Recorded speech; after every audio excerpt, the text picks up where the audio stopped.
is a sugar industry. The equipment here, the facility, the factory itself is slowly turning into an eyesore in this region.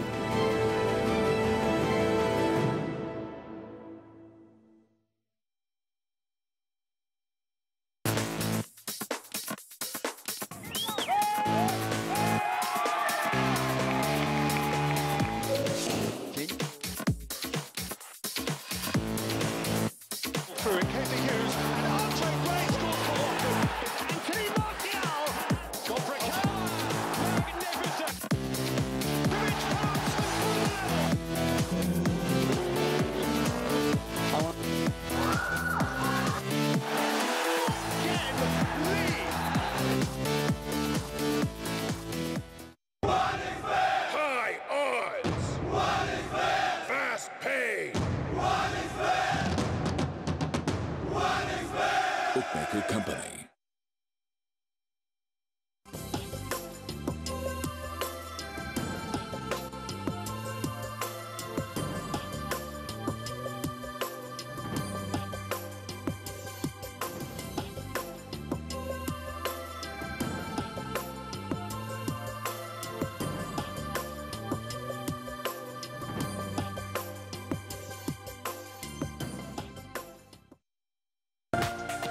This is KTN News.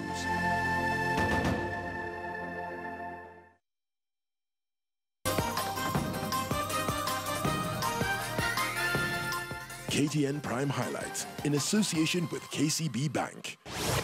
Kama Gwambo amekubali tushirikiane. Wewe ni nani hapa katikati kutuambia ya kwamba hatuwezi kushirikiana? We want to build one united country. Deputy President William Ruto now says as he tours the counties of Migori and Homa Bay. Saa 11:30 nilikuwa hapa na nilikuwa natarajia by saa 1 nilikuwa natarajia niwe nimechukua gari na nimeenda. Walikuwa nasema tarehe 12 ndio wataanza hiyo operation. Lakini sasa jana mambo yakawa ni mengine. Scores of passengers stranded in various parts of Nairobi as matatus keep off the roads, fearing an ongoing police crackdown. Plus, thousands of bags of maize could go to waste with no space to store freshly harvested produce. Africa needs a reduction or an elimination of tariffs to enable access of our products into your market. And we will increase our export portfolio and improve the value chain. Akisa Wandera speaks to Foreign Affairs Cabinet Secretary Monica Juma on the ongoing expo in China. Parenting, schooling, building, investing, saving, or maybe retiring. Achieve your dreams with the KCB Gold Savings Account. Enjoy Kenya's highest earning interest rate by visiting any KCB branch today and opening a KCB Gold Savings Account. KCB Bank. Go ahead.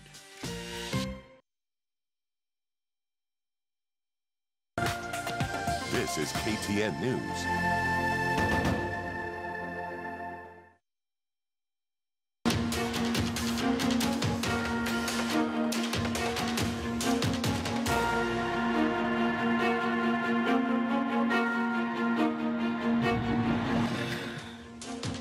On the big story tonight, it was an unpleasant morning for hundreds of thousands of commuters today as public service vehicles avoided many routes in Nairobi as police officers moved to enforce a joint directive by Interior and Transport Cabinet Secretaries Fred Matiang'i and James Macharia, respectively. The 25th October directive was issued a fortnight after the Fort Tenon accident that claimed the lives of 56 people on the 10th of October 2018. That directive required all public service vehicles to adhere to the National Transport and Safety Authority Act of 2013, as well as the Traffic Act Cap 403 and Legal Notice 161 of 2003, commonly known as the Mishuki Rules. What many do not know, however, is that the Mishuki Rules were quashed by the High Court barely 2 years after their introduction. Well, in studio for more on this conversation, lawyer Harrison Kinyanjui, as well as urban planner Professor Alfred Omenya. Harrison, I begin with you once again. again. For some time following the enaction of the Michuki rules in 2003, there was a noticeable reduction, rather, in road accidents. But when he left the ministry, just 2 years later, his successors were not keen on those rules, and those rules were ignored. Did the Michuki rules work then, in your view? And does this signal to a need to build strong institutions that eclipse the individual in charge at the time? Thank you very much. No, they did not work then. No, they will not work now.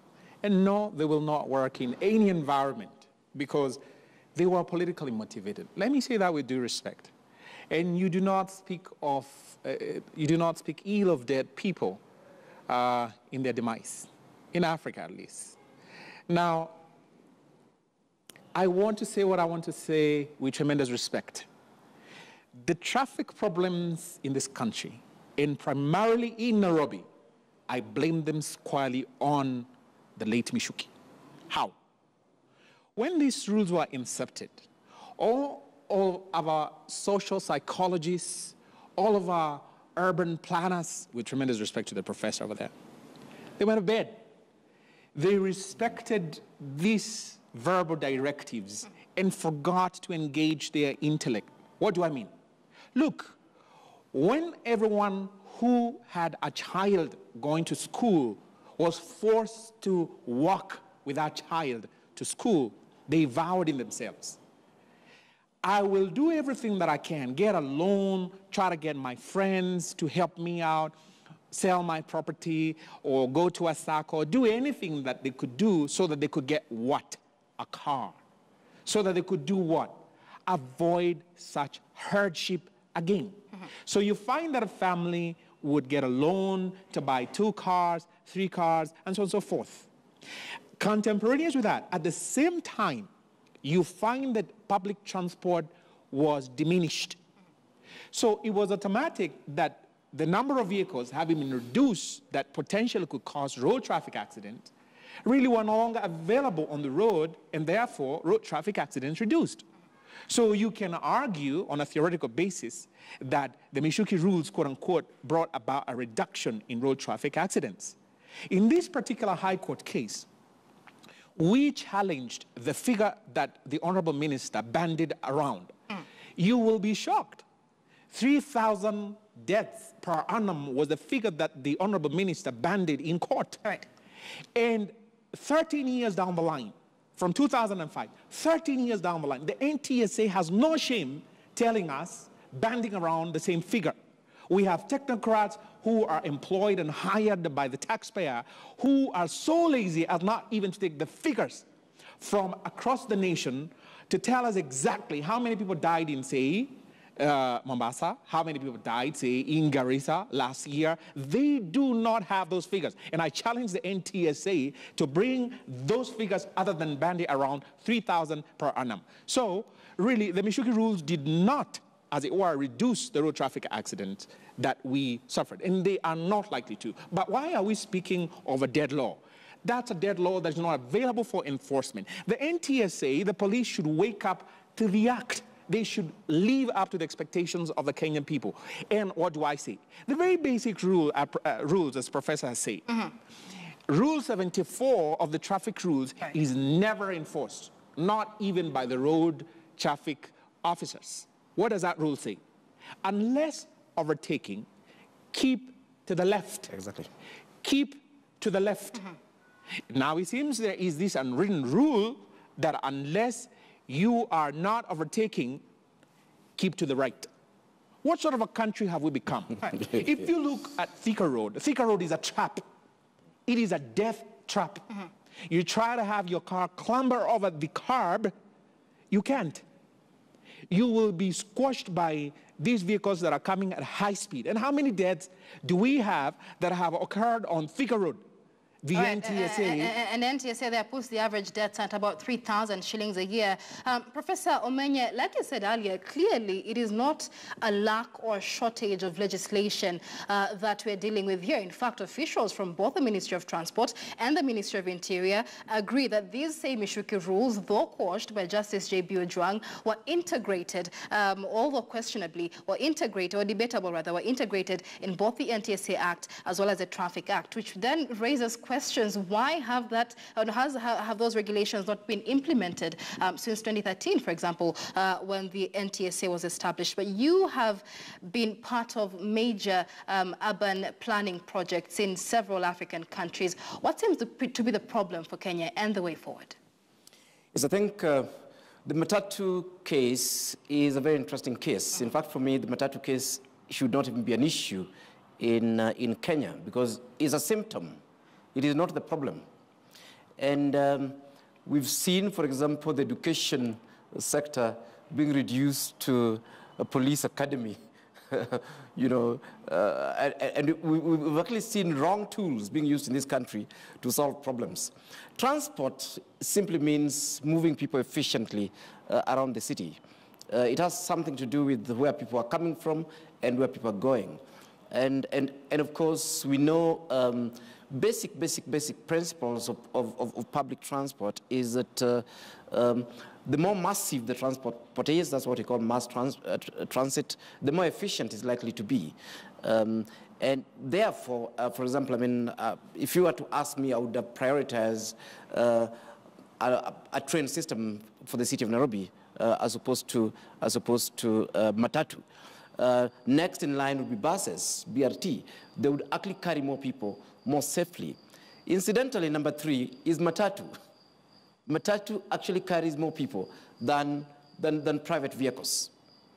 Let the Matatus go on strike and you'll see the sort of traffic jam you actually have in town. It's a fallacy that the jams are caused by Matatu. The jams are actually caused by private vehicles. For the 14 vehicles that the Matatu carries, the private vehicle, on the road you lead 14 cars. Mm-hmm. And then, of course, last but not least, in that group that nobody touches is actually the role of private transport, which is what we have. Right. Private transport has never been used to solve transport at all anywhere.